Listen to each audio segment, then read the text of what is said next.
Dans le présent module, on va parler de la gestion des compétences. Donc, dans un premier temps, on va s'attarder surtout à l'évaluation des compétences parce que finalement, c'est l'élément de base qui va te permettre d'identifier quelles sont les compétences qui sont importantes pour un emploi. Puis par ailleurs, bien, de choisir les gens, donc de recruter les gens qui ont ces compétences-là.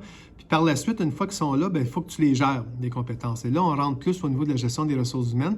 C'est des modules qui vont être présentés un petit peu plus loin lorsqu'on va parler notamment de la carrière, l'évaluation du rendement, la rémunération, etc.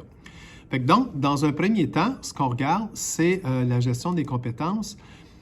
Pour faire ça, on a fait une revue de 183 livres et articles scientifiques dernièrement. Donc, on a fait ça l'an dernier.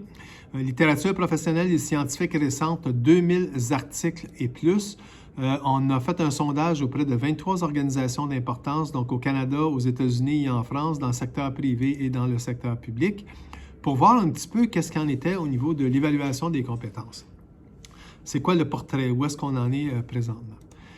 Les résultats, ce qui est intéressant au niveau de l'évaluation des compétences, c'est que c'est une approche qui est de plus en plus privilégiée. Et il y a une forte augmentation de l'utilisation des tests standardisés en 10 ans. Et quand on regarde ça, vraiment, ce qu'on voit, par exemple, c'est que les tests d'habileté cognitive, donc les tests d'intelligence, il y a une dizaine d'années, 12% des organisations utilisaient les tests d'habileté cognitive. Bien, 10 ans plus tard, 56% des organisations les utilisaient.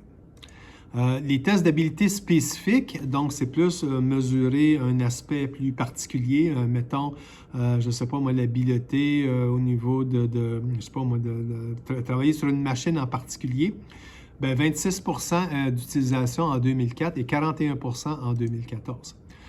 Pour les tests de personnalité, 21% en 2004 et 59% en 2014. Donc, c'est 3 fois plus d'utilisation de ce type de test-là lorsqu'on veut évaluer les compétences. Les tests de valeur qu'on a parlé dans le dernier module, donc 12% en 2004, 40% en 2014. Alors ça aussi, à peu près un peu plus que 3 fois plus d'organisations vont utiliser ces tests-là pour prendre des décisions. Au-delà de ça, on voit qu'il y a eu beaucoup d'augmentation du testing en ligne. On va en reparler dans le prochain module lorsqu'on va parler de la dotation du personnel. Et donc, on passe d'un mode où les évaluations se faisaient papier-crayon en salle à une évaluation où tout se fait à distance, qui est particulièrement pertinent maintenant que le télétravail prend une place de plus en plus importante, mais tout se fait à distance plutôt que de se faire de façon physique. Alors donc, c'est une tendance qui est lourde. Importance critique de la validité et de la fidélité des tests. Ça aussi, on s'aperçoit, on va en reparler lorsqu'on va parler de la dotation du personnel, mais essentiellement, ce qu'on veut dire ici, c'est que tu ne fais pas juste passer des tests parce que les tests sont présents. Il faut que tu portes une attention particulière pour que ces tests-là soient bons et que ces tests-là mesurent ce qu'ils prétendent mesurer. Le modèle classique, donc le modèle de comment est-ce qu'on va évaluer les compétences, essentiellement, le modèle classique va se diviser en 5 grands aspects. Donc, tu vas avoir la PMO, donc planification de la main-d'œuvre. Tu vas établir le profil, tu vas recruter les gens, donc les amener à vouloir postuler pour ton organisation. Tu vas les évaluer, le testing, puis finalement, souvent, tu vas avoir une partie qui est orale, donc des entrevues qui vont être faites. Fait que regardons comment ça se faisait peut-être il y a une quinzaine d'années, une dizaine ou une quinzaine d'années. Pour la PMO, bien, ce qu'on regardait, c'est l'analyse des besoins organisationnels, donc la prise en compte des objectifs, l'analyse de la main-d'œuvre interne. Bon, c'est beaucoup ce qu'on a déjà vu dans le cours sur la planification stratégique des ressources humaines. Donc, dans un premier temps, voir quels sont les besoins.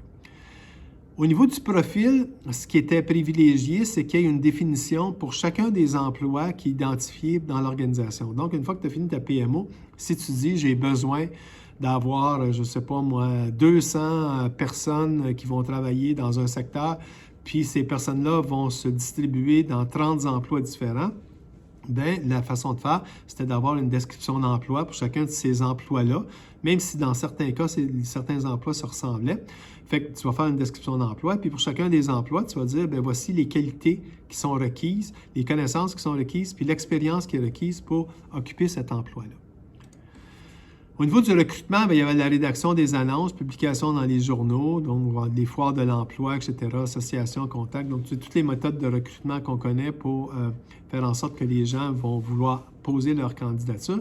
Et le recrutement va se faire beaucoup sur une description de chacun des emplois en particulier, avec finalement une identification, une définition des critères qui vont être utilisés pour sélectionner les gens. Donc, on va dire si vous êtes une personne qui aimait ça, ça, ça, si vous êtes une personne qui est ça, ça, ça, bien voici, vous pouvez poser votre candidature à notre poste. Pour le testing, c'était très conventionnel, donc convocation des candidats, administration en salle, correction manuelle, rédaction de rapport, qui prenait vraiment beaucoup de temps. Et ensuite de ça, quand on passait à l'oral, bien, les gens venaient sur place, il y avait une convocation des candidats, il y avait des entretiens, dans certains cas des simulations, on va en reparler lorsqu'on parlait de la dotation, mais où on met les gens en contexte puis on évalue comment est-ce qu'ils réagissaient à certaines situations. Mais comme vous voyez, ce processus-là, il est très lourd parce que ça implique beaucoup d'administration, beaucoup de déplacements, beaucoup de temps de la part des évaluateurs. Et on va voir qu'aujourd'hui, dans le modèle renouvelé, bien, on peut être vraiment beaucoup plus efficace. Puis des processus qui prenaient autrefois 1 mois, 3 mois, dans certains cas 6 mois, 1 an, aujourd'hui peuvent être réduits en 24 heures lorsqu'on est vraiment très rapide. Mais disons qu'habituellement, on va se tourner aux alentours d'entre, mettons, 1 semaine et 2 ou 3 semaines entre le début d'un processus puis le moment où on peut envoyer une lettre d'offre d'emploi à un employé. Une fois que ça c'est fini, évidemment, tu fais le suivi auprès des candidats, le suivi auprès des décideurs, tu as toute la charge administrative de passer, donc les contrats de travail, etc., l'archivage, puis le transfert des résultats. C'est-à-dire que lorsque tu poses ta candidature sur un poste puis tu obtiens les résultats X, Y, Z, bien, si les mêmes outils d'évaluation sont utilisés pour un autre poste, mettons un poste qui va t'intéresser puis sur lequel tu vas appliquer, bien, tu peux transférer les résultats. Alors, tout ça, c'était donc très administratif. Les avantages, bon, c'est que ça fonctionne. Ça a fonctionné pendant des années. Donc, tu t'assures d'avoir un bon fit organisationnel entre les employés qui postulent ou les candidats ou candidates qui postulent sur un poste, puis finalement les attentes. Par contre, en termes de coûts, soit en argent, en temps ou en implication des ressources humaines, autant les gens des ressources humaines que les gestionnaires, c'est énorme. Donc, ça prend un investissement vraiment très important pour s'assurer de faire en sorte qu'on suit l'ensemble de ces étapes-là. Regardons maintenant un modèle de gestion des compétences axé sur l'évaluation dans un premier temps, donc qui est plus un modèle qui est renouvelé. Alors donc, si on commence avec la PMO, on voit que c'est la même chose. La PMO, on l'a vu, c'est un élément qui est fondamental. Tu ne fais pas juste de la dotation, tu ne fais pas juste de l'évaluation des gens pour le plaisir, il faut que ça réponde à un besoin particulier. Mais ce sur quoi on va mettre un accent plus particulier, c'est l'analyse de la main-d'œuvre interne. Parce qu'on va essayer de mettre en valeur les gens qui sont déjà dans l'organisation pour leur donner une chance d'évoluer dans leur carrière et donc d'avoir accès à des postes. Et donc, ça, c'est quelque chose qui va être un petit peu plus présent dans le modèle qui est renouvelé.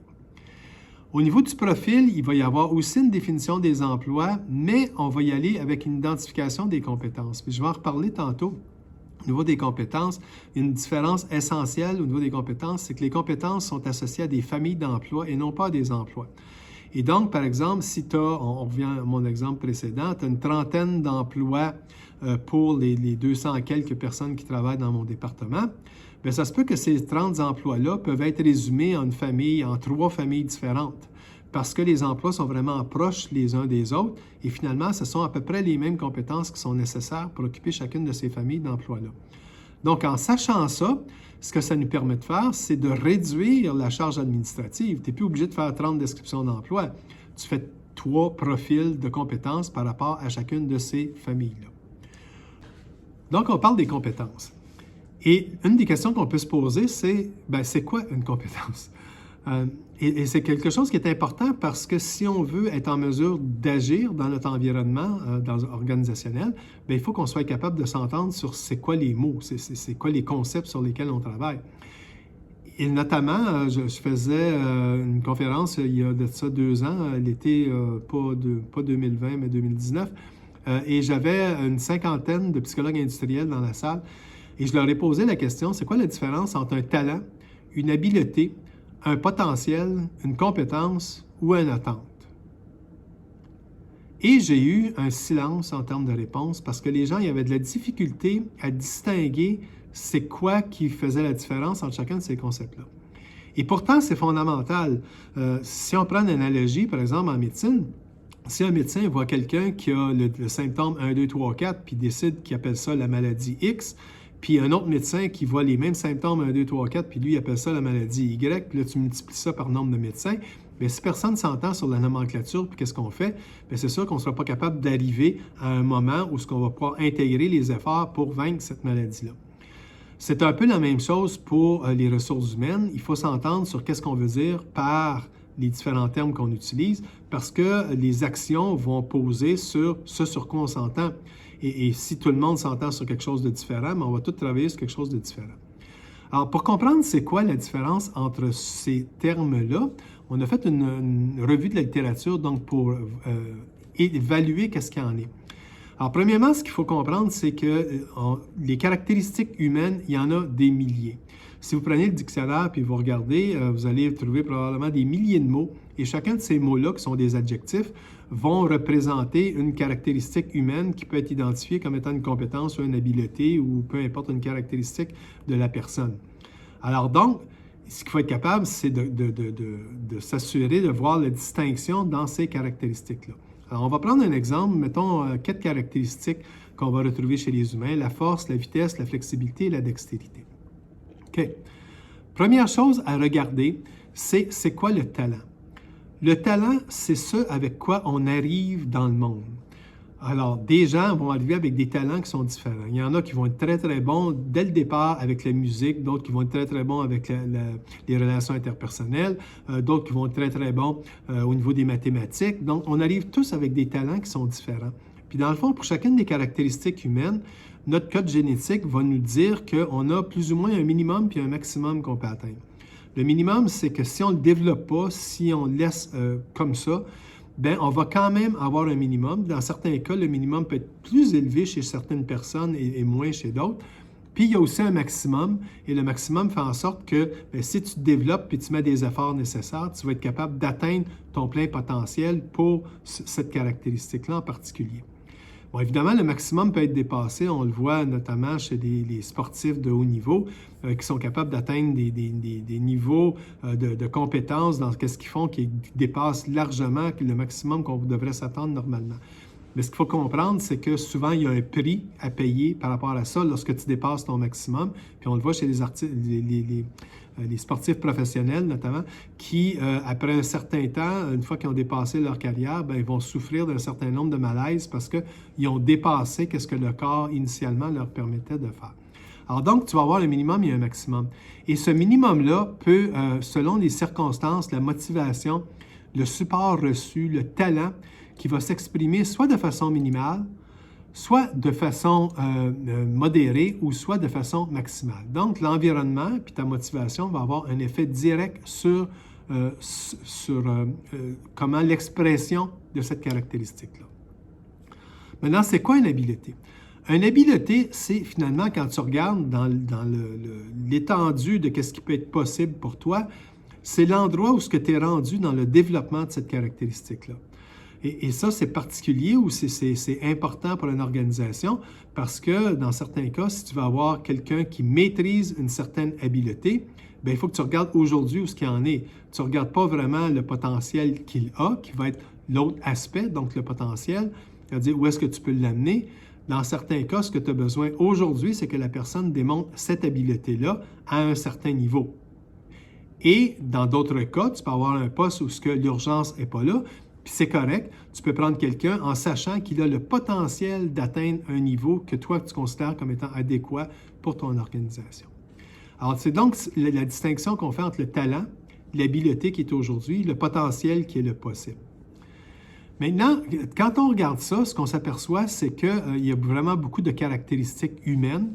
Donc, on peut voir la force, la vitesse, on l'a mentionné, bon, l'analyse, la synthèse, la logique, l'adaptabilité, etc. Donc, il y a beaucoup de caractéristiques qui peuvent être distinguées selon certaines catégories physiques, cognitives, sociales ou autres.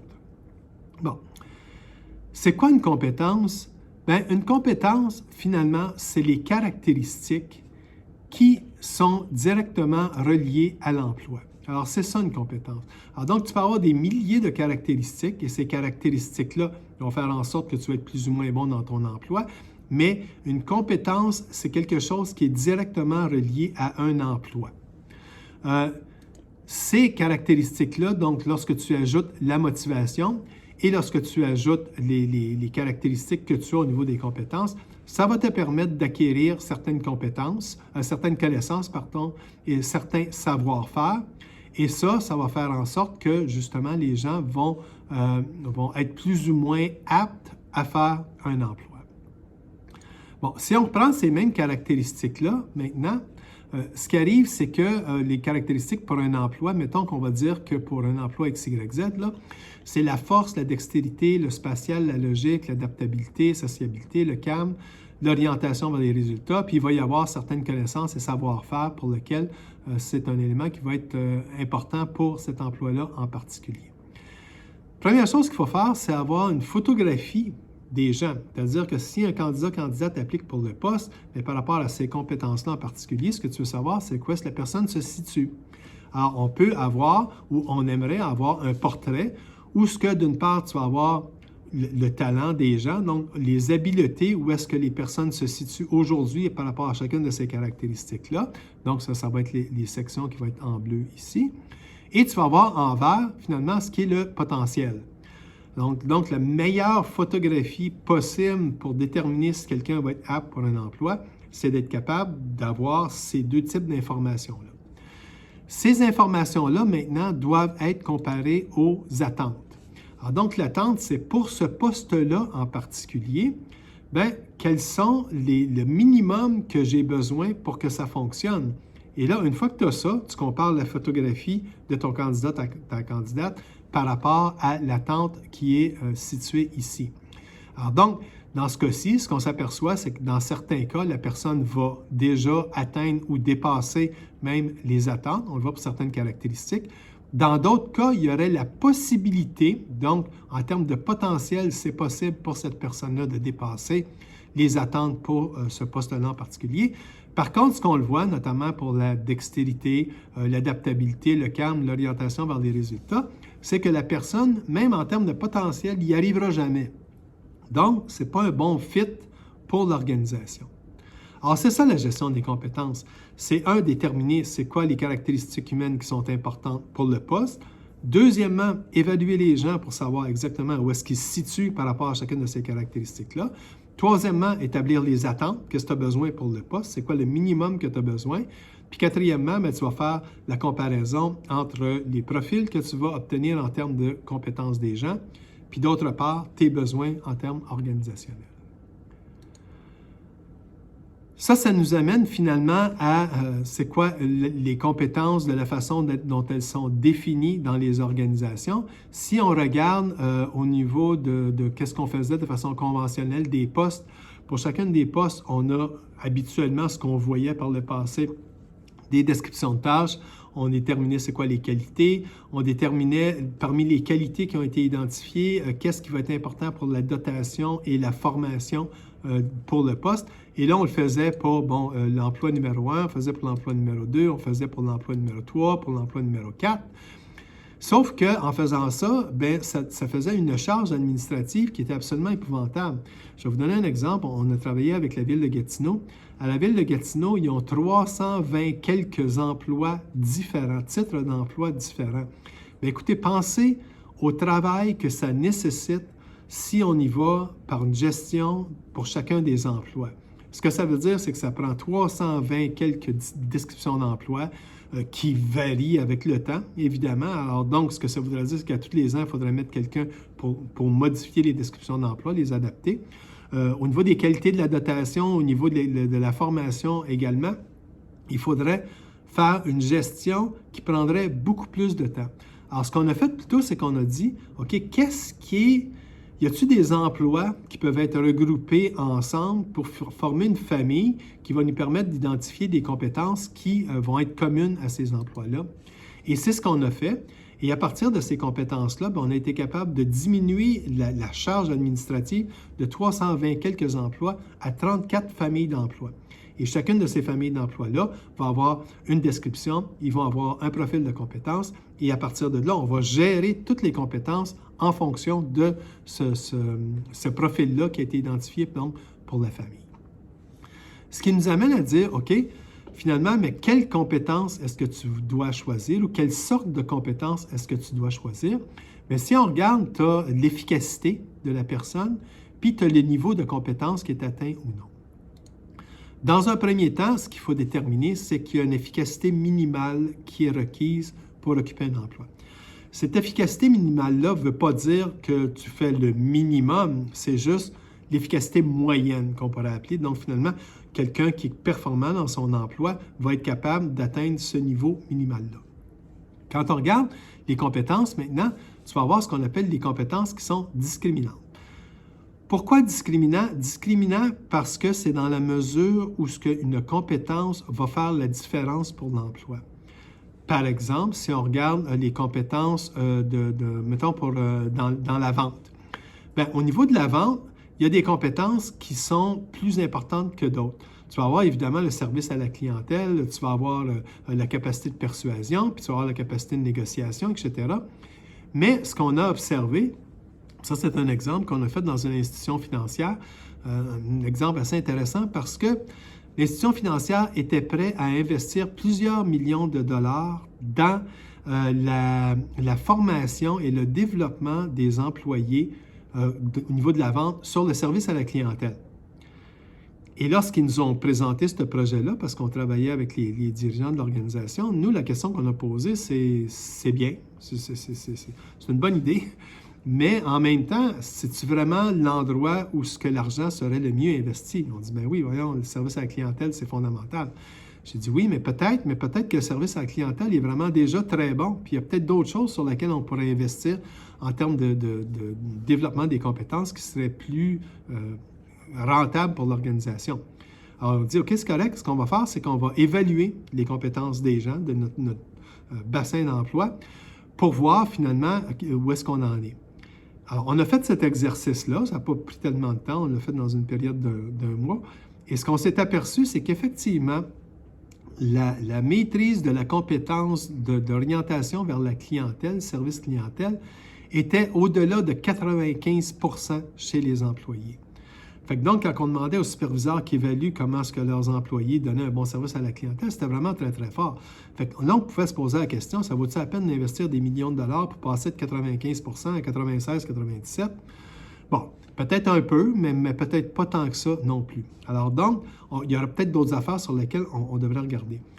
Mais justement, quand on regardait, on s'est aperçu que d'autres compétences, notamment la capacité à négocier, celle-là n'était pas si bien maîtrisée par les employés.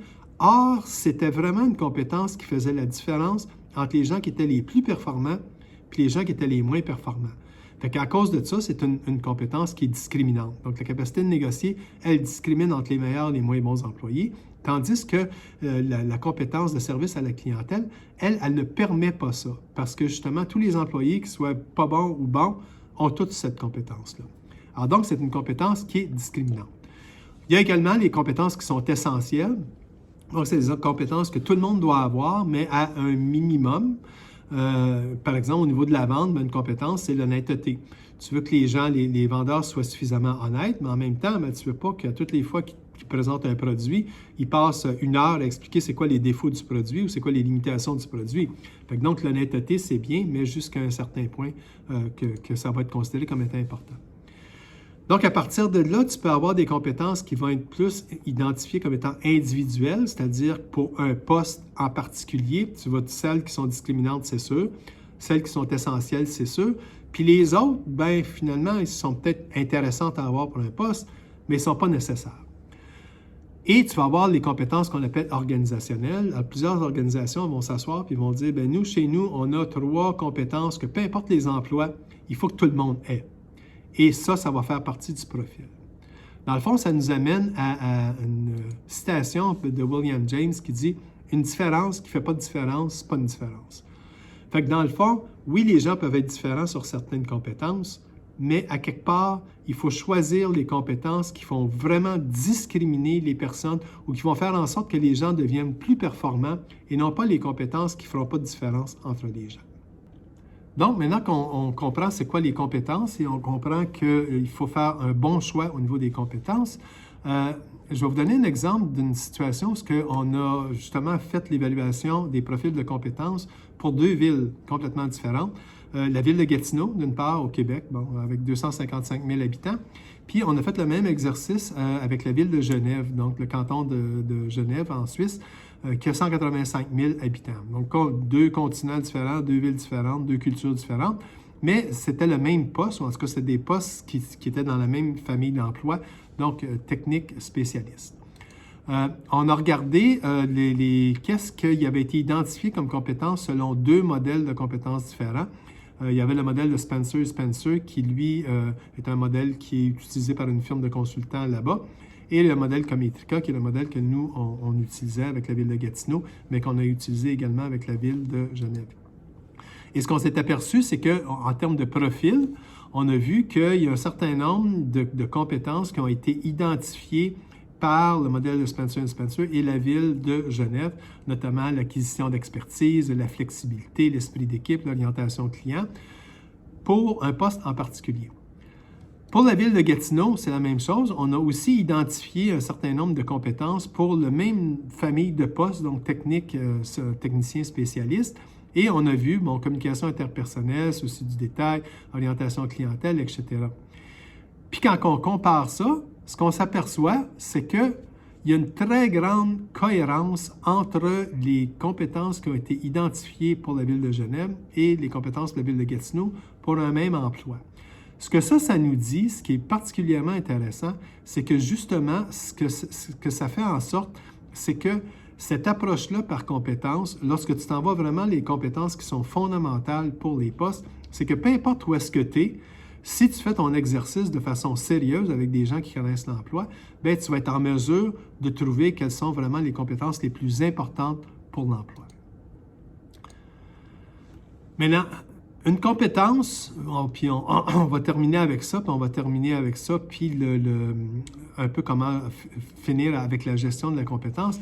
Mais une compétence a toujours 3 portions.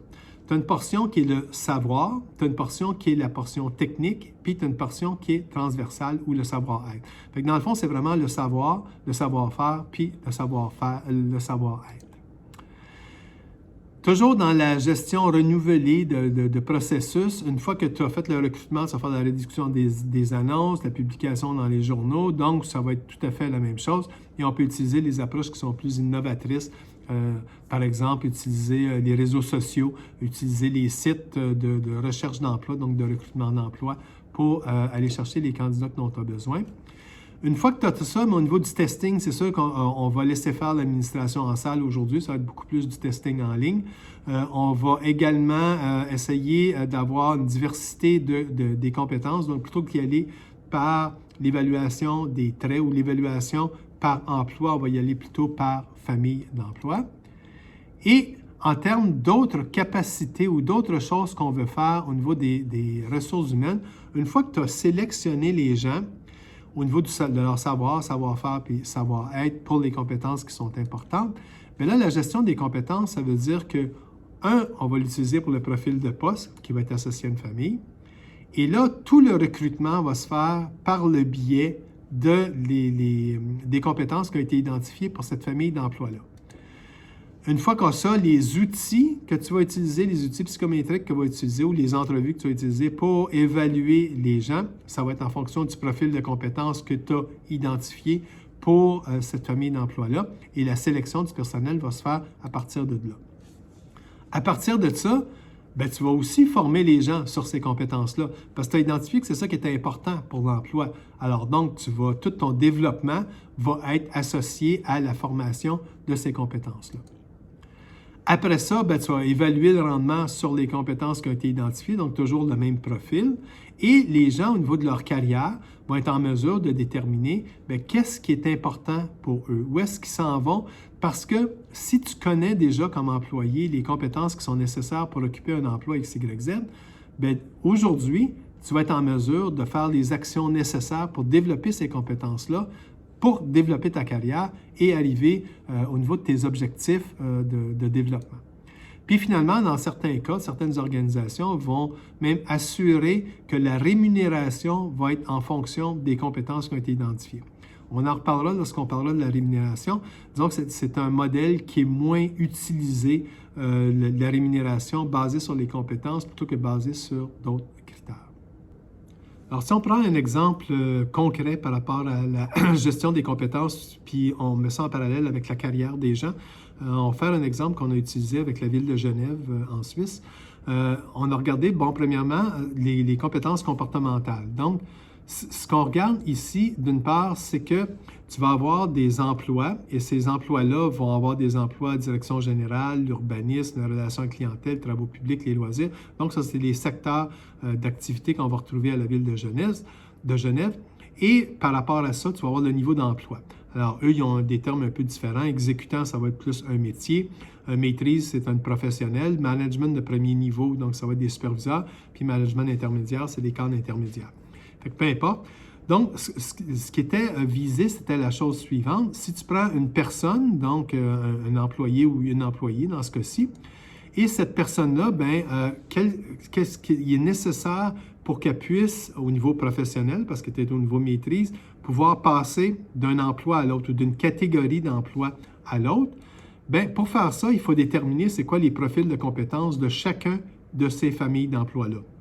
En faisant ça, bien, les gens sont au courant que, OK, si je veux passer, par exemple, de relation à la clientèle aux travaux publics, bien, à ce moment-là, les compétences qui sont nécessaires pour occuper ces emplois-là, ça va être X, Y ou Z.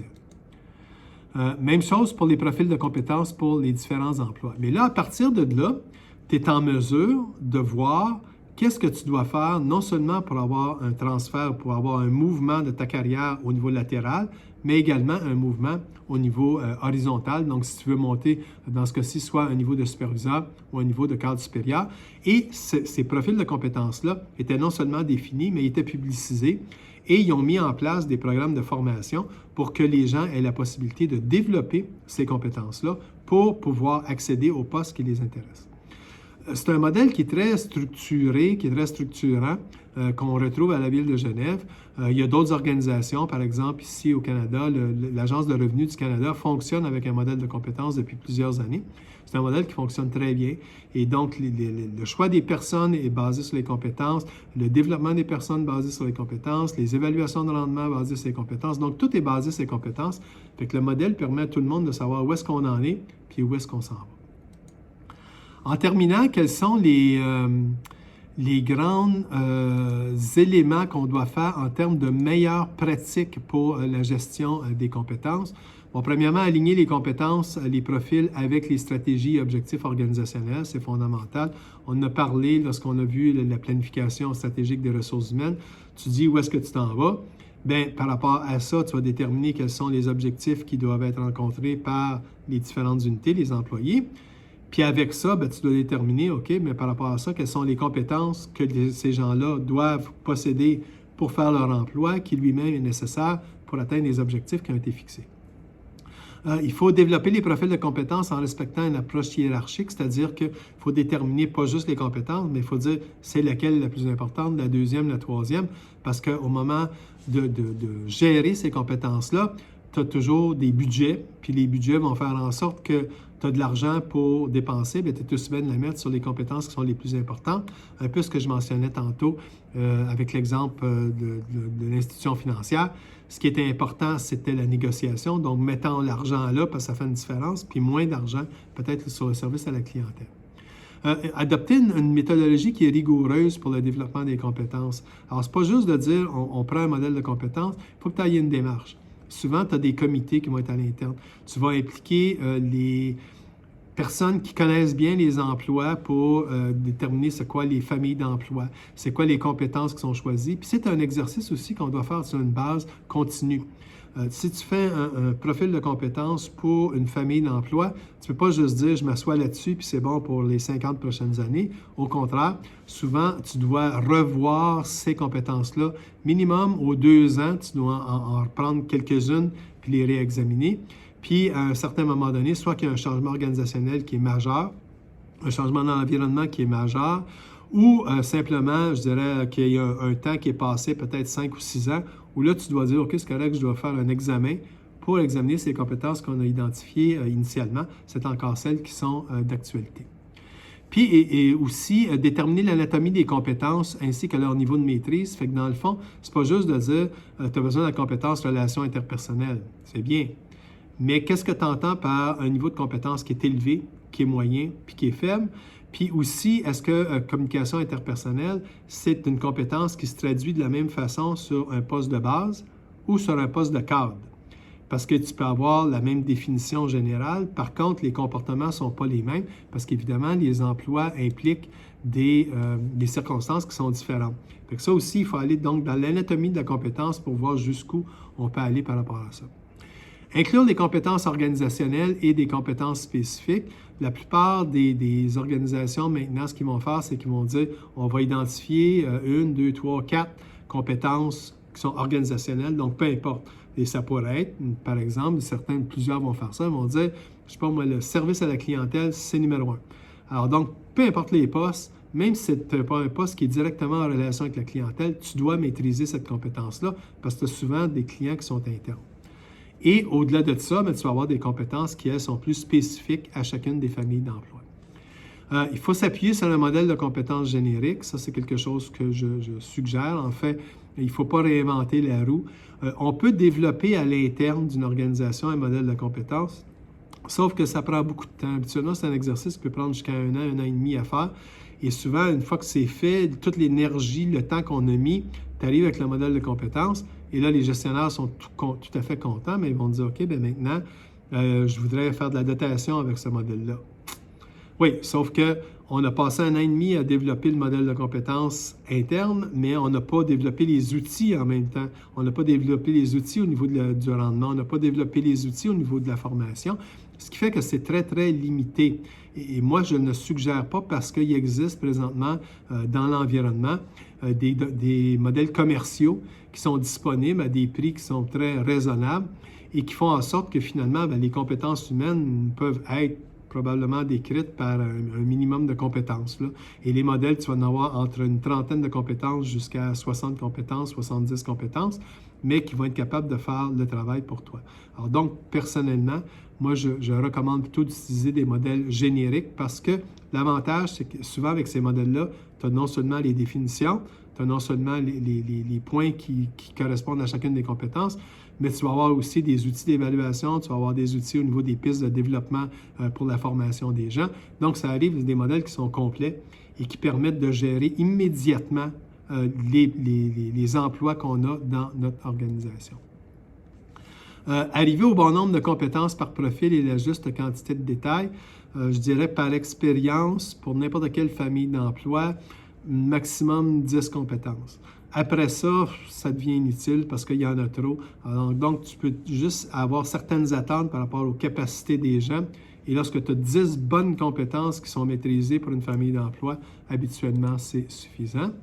Puis, utiliser des techniques de développement organisationnel pour assurer l'acceptation et l'utilisation des profils. Donc, ce n'est pas juste de créer un modèle, puis après ça, de le publiciser, puis de s'asseoir. Non, si tu veux qu'il fonctionne, il faut que tu travailles directement avec les gestionnaires, il faut que tu travailles avec les ressources humaines, évidemment, mais pour que ça soit utilisé dans l'ensemble de l'organisation. Sinon, le profil, il est là, mais il n'y a pas de valeur.